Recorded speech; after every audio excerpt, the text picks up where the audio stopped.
इस सेशन में हम बात कर रहे हैं कि आपको कौन सा पेन यूज करना चाहिए पेपर 1 की एग्जाम देने के लिए और पेपर 2 का एग्जाम देने के लिए। ओके, तो स्टूडेंट्स आप लोगों को एडमिट कार्ड मिलेगा। ये 2021 का है वैसे, मगर एडमिट कार्ड आप लोगों को जब मिलेगा तो उसमें कुछ इंस्ट्रक्शंस दिए रहते हैं। उन इंस्ट्रक्शंस को पढ़ना बहुत ज्यादा जरूरी है।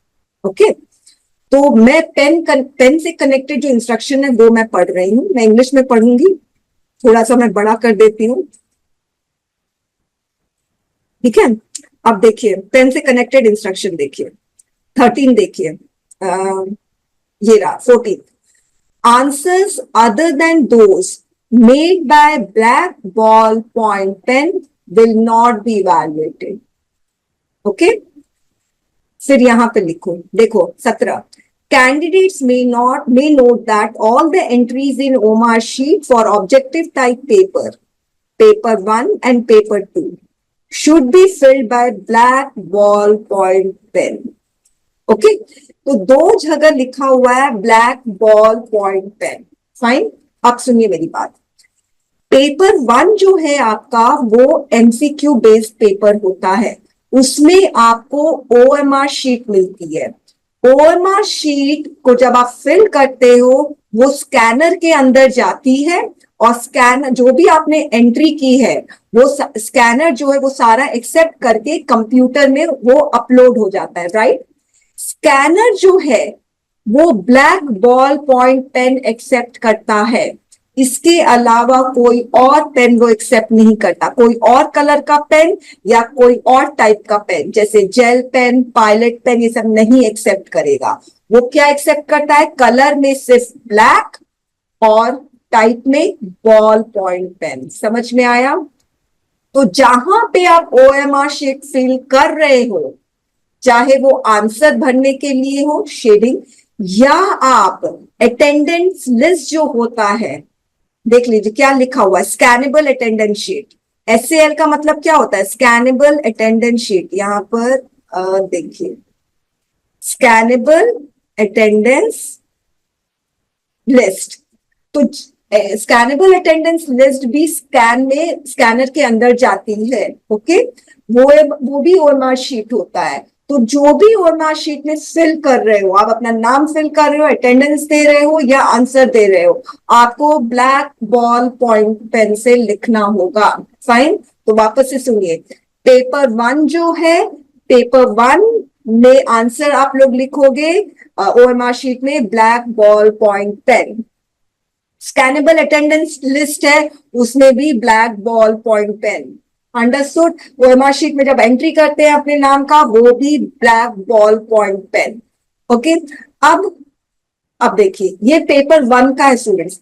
अब इसमें पेपर 2 भी लिखा हुआ है, राइट? मगर वो पेपर 2 किसके लिए लिखा है? अटेंडेंस लिस्ट के लिए लिखा है स्टूडेंट्स, आंसर शीट के लिए नहीं लिखा हुआ है।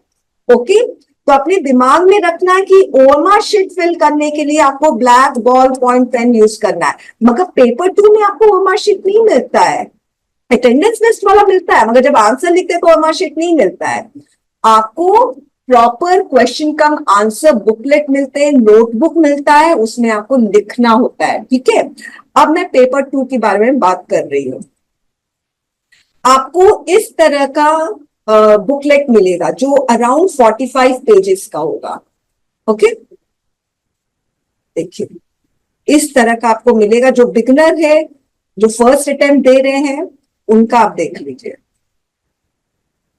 इस तरह का आपको मिलेगा। राइट, ये जो आपको देख रहा है ना, वो मैंने यूपीएससी के वेबसाइट से डाउनलोड किया था। 2017 का टेस्ट पेपर है, ये क्वेश्चन कम आंसर बुकलेट है। ओके, तो देखिए आपको इसमें लिखना है, ये ओएमआर शीट नहीं है स्टूडेंट्स। ओके, अब इसमें क्या इंस्ट्रक्शन दिया है पेपर 1 का, पेन से कनेक्टेड, वो हम देखते हैं।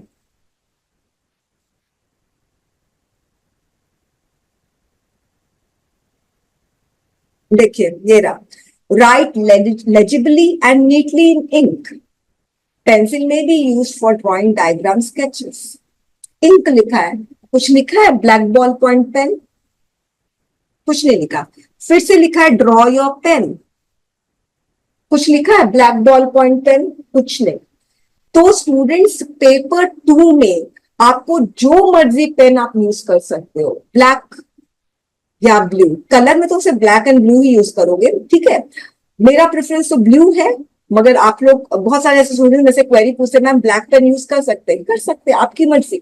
ओके, आपको जेल पेन यूज करना आप कर सकते हो, आपको इंक पेन यूज करना, आपको पायलट पेन यूज करना, आपको जो पेन यूज करना आप यूज कर सकते हैं, मगर ध्यान रखना पेन ऐसा यूज करो जिसपे आपने जिस पेन से आपने लगातार प्रैक्टिस की आंसर लिखने की, वो ही पेन यूज करो, ठीक है। ऐसा नहीं हो एग्जाम आने वाला है नया पेन लेते हैं, नया कंपनी का पेन लेते हैं, तो फिर नया कंपनी का पेन से ना आपकी ग्रिप बनेगी नहीं, आपके फिंगर्स है ना उस नए पेन में जल्दी से एडजस्ट नहीं होंगे। तो वो पेन को पता है, मैं जब स्टूडेंट थी मैं अपने पेन नहीं चेंज करती थी, मुझे शौक रहता था पेन का, मगर क्या है फर्स्ट ईयर में सपोज हूँ, तो फर्स्ट ईयर में मैंने पूरा एक ही पेन से लिखा है, ठीक है, एक ही पेन से लिखा, मैं वो ही पेन यूज किए जा रही हूँ, रेनोल्ड है तो रेनोल्ड ही यूज किए जा रही हूँ पूरा टिल एग्जाम, ताकि मेरी प्रैक्टिस बनी रहे, मेरा फिंगर है ना उस पेन से एडजस्ट हो जाए। पेन में भी एनर्जी होती है, पेन को भी एडजस्ट होना होता है फिंगर से, फिंगर को भी एडजस्ट होना होता है पेन से। तो वो ही पेन यूज करो जिसमें आपके फिंगर पूरी तरीके से एडजस्ट हो गए, जिसकी ग्रिप अच्छी है, जो पेन का इंक है वो स्मज नहीं करता, फैलता नहीं है, जिसका इंप्रेशन पीछे नहीं पड़ता है, जिसका इंक बहुत लाइट नहीं है, बहुत डार्क नहीं है। ओके, ऐसा पेन यूज करना चाहिए। अभी भी आप लोगों के पास टाइम है, चूज योर पेन वाइजली, समझदारी से अपना पेन चूज करो, वो पेन है आपको धोखा नहीं देना चाहिए। ओके, तो अगर सपोज आप पेपर 1 के लिए आपने पेन लिया, आपको उसमें चॉइस नहीं है ब्लैक बॉल पॉइंट पेन ही यूज करना, तो 2 ब्लैक बॉल पॉइंट पेन अपने साथ रखो, एक ने धोखा दे दिया दूसरा रख लिया। और पेपर 2 के लिए जो आपका फेवरेट पेन है, ठीक है, उसका भी 2 आप पेन रख लो, एक ने धोखा दे दिया तो एक यूज कर लो, फाइन, ठीक है। तो अब इन्होंने यूज बोला है पेंसिल, तो पेंसिल भी आप यूज कर सकते हो, मगर आंसर लिखने के लिए नहीं। मगर पेंसिल कैसे यूज कर सकते हो, जैसे आपने ऐसे लिखा तो आपको कुछ इंपॉर्टेंट पॉइंट्स अंडरलाइन करने हैं, तो आप वो पेंसिल यूज कर सकते हो इंपॉर्टेंट पॉइंट्स अंडरलाइन करने के लिए, अंडरस्टूड। तो पेंसिल भी, और ना एक्चुअली क्या होता है ना, स्टूडेंट्स को मैं बोलती हूँ कि ना पेन से अंडरलाइन मत किया करो, बहुत मेसी लुक आता है, ठीक है, पेंसिल यूज किया करो अंडरलाइन करने के लिए, बेटर रहता है। ओके, तो ये चीज है, तो पेन का आप लोगों को एकदम क्लियर हो गया है। मैं फिर से दोहरा रही हूँ, पेपर 1 और स्कैनेबल अटेंडेंस लिस्ट के लिए ब्लैक बॉल पॉइंट पेन, क्योंकि वो स्कैनर में जाता है, स्कैनर ब्लैक कलर एक्सेप्ट करता है और बॉल पॉइंट पेन एक्सेप्ट करता है। पेपर 2 के लिए आपकी मर्जी, आप कोई भी पेन यूज करो, मगर ऐसा पेन यूज करना चाहिए जो आपके लिए कन्वीनियंट हो, कंफर्टेबल हो, पेन भी आपके फिंगर्स से एडजस्टेड हो, फिंगर भी आपके पेन से एडजस्टेड हो, जिसमें आपकी राइटिंग स्पीड अच्छी से हो, ज्यादा डार्क ना हो, ज्यादा लाइट ना हो, फैलता ना हो इंक। ओके, पसीने, अगस्त में वेदर ह्यूमिड रहता है, ठीक है, बहुत सारे लोगों के पसीने आते हैं हाथ में, फाइन, पता चला फिर आंसर स्ट्रिप गीली हो जाती है, ऐसी हालत होती है, ठीक है। तो ये सब चीज भी आप लोगों को ध्यान रखना है, फाइन। अच्छा, अब मैं क्वेरी लेती हूँ, अब बताइए निशांत, बताइए क्या क्वेरी है आपकी।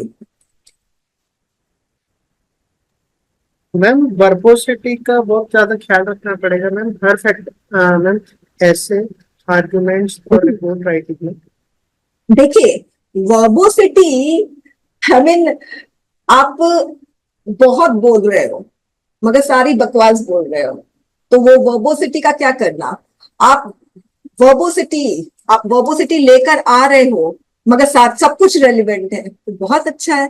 तो कहने का मतलब है, पहली चीज, वर्बोसिटी जो होती है इसका मतलब होता है कि एक तो वर्बोसिटी में वर्बल यानी वर्ड्स वर्ड्स के बारे में बात कर रहे हैं, तो आप अपने कंटेंट में जब आप वर्ड्स डाल रहे हो तो वो वर्ड्स एक एक वर्ड क्वेश्चन से कनेक्टेड होना चाहिए। मैंने आपको पहले भी कहा है, समझदारी दिखाओ, वो बात मत करो जो नहीं पूछा गया है, वो बात करो जो पूछा गया है, ये समझदारी होती है। ओके, आपने मुझसे क्वेश्चन पूछा, मैं कुछ और बताने लग गई, मैं मार्क्स वेटेज के बारे में बताऊंगी, तो आप बोलोगे लोग कितना बेवकूफ है भाई, मैं पूछ रहा हूं कि ना वर्ड्स ना, अगर वर्ड लिमिट क्रॉस कर गया कितना वर्ड लिखना है, इसके बारे में बात होनी है ना।